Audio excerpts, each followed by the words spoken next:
आप देख रहे हैं इंडिया टाउन न्यूज, भारत की बात। नमस्कार, आप देख रहे हैं इंडिया टाउन न्यूज और मैं हूं आपके साथ आस्था। आपको बता दें कि छत्तीसगढ़ में आज सुबह से ही प्रशासनिक हलकों में हड़कंप मचा हुआ है।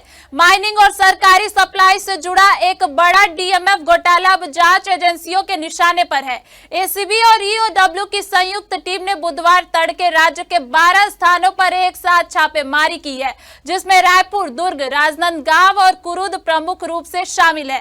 राजनांदगांव में हुई यह तड़के की कार्रवाई पूरे व्यापारिक जगत में सनसनी फैलाने वाली रही। बुधवार सुबह करीब 4 बजे जब लोग गहरी नींद में थे, तभी ईओडब्ल्यू और एसीबी की टीमें अलग अलग गाड़ियों में सवार होकर राजनांदगांव पहुंची। लगभग 10 वाहनों का काफिला सीधे 3 जगह पहुंचा। भारत माता चौक स्थित अग्रवाल ग्रुप का निवास, सत्यम विहार कॉलोनी में नाहटा परिवार का घर और कामठी लाइन स्थित भंसाली ग्रुप का प्रतिष्ठान। जैसे ही अधिकारी अंदर दाखिल हुए, इलाके में अफरा तफरी मच गई। लोग घरों से बाहर निकल आए, यह जानने के लिए कि आखिर इतनी सुबह क्या हुआ है। जानकारी के अनुसार यह कार्रवाई जिला खनिज न्यास निधि डीएमएफ घोटाले से जुड़ी बताई जा रही है। ईओडब्ल्यू की शिकायतें मिली थी कि खनिज मद के नाम पर फर्जी व्हीलिंग और फंड डाइवर्जन किया गया है। इसी आधार पर रायपुर से लेकर दुर्ग, राजनांदगांव और कुरुद तक 12 ठिकानों पर रेड की गई है। वहीं इंडिया टाउन न्यूज के रिपोर्टर जब ग्राउंड जीरो पर पहुंचे तो उन्होंने क्या कुछ बताया और विकास उपाध्याय ने क्या कहा है, आप भी सुनिए। इस वक्त की बड़ी खबर अभी हम आपको बता रहे हैं, आप तक पहुंचा रहे हैं कि राजनांदगांव के 3 जगहों पर एसीबी और ईओडब्ल्यू की छापेमार कार्रवाई शुरू है। जिस प्रकार से तस्वीरों के माध्यम से आप देख पा रहे होंगे, पुलिस की मौजूदगी में यहाँ पर छापेमार कार्रवाई चल रही है। अंदर घर को बंद किया गया है। जो अंदर पर बैठे हुए लोग हैं वो अंदर ही है और बाहर से किसी भी लोगों को अंदर जाने की अनुमति नहीं है।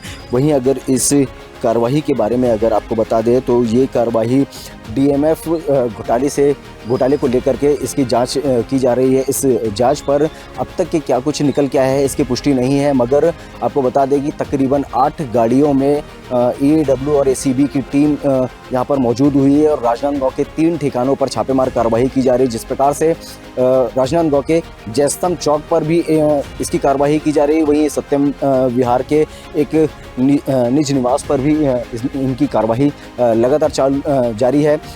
इस कार्रवाई के बारे में अगर आपको बता दें, ये जो टीम है वो सुबह 7 बजे से इनके ठिकानों पर, इनके घरों पर पहुंच करके छापेमार कार्रवाई शुरू की है और डीएमएफ घोटाले पर और लेन देन को लेकर के इस कार्रवाई को बताया जा रहा है। इस कार्रवाई में सारे वो आवश्यक दस्तावेजों को खंगाला जा रहा है जिससे डीएमएफ घोटाले से लेकर के मामले जुड़े हुए हैं। इसमें अब देखना ये होगा कि एसीबी और ईओडब्ल्यू के द्वारा किस प्रकार की पुष्टि की जाती है और क्या कुछ इसमें दस्तावेज निकल करके सामने आते हैं।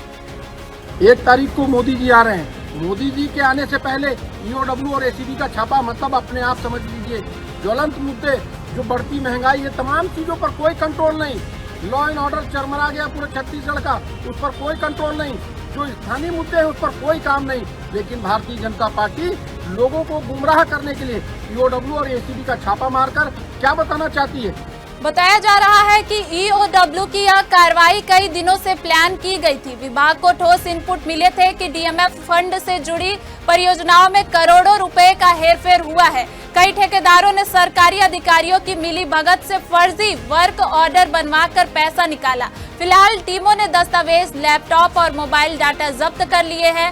राजनांदगांव समेत खनिज विभाग और प्रशासनिक हलकों में हड़कंप मचा हुआ है।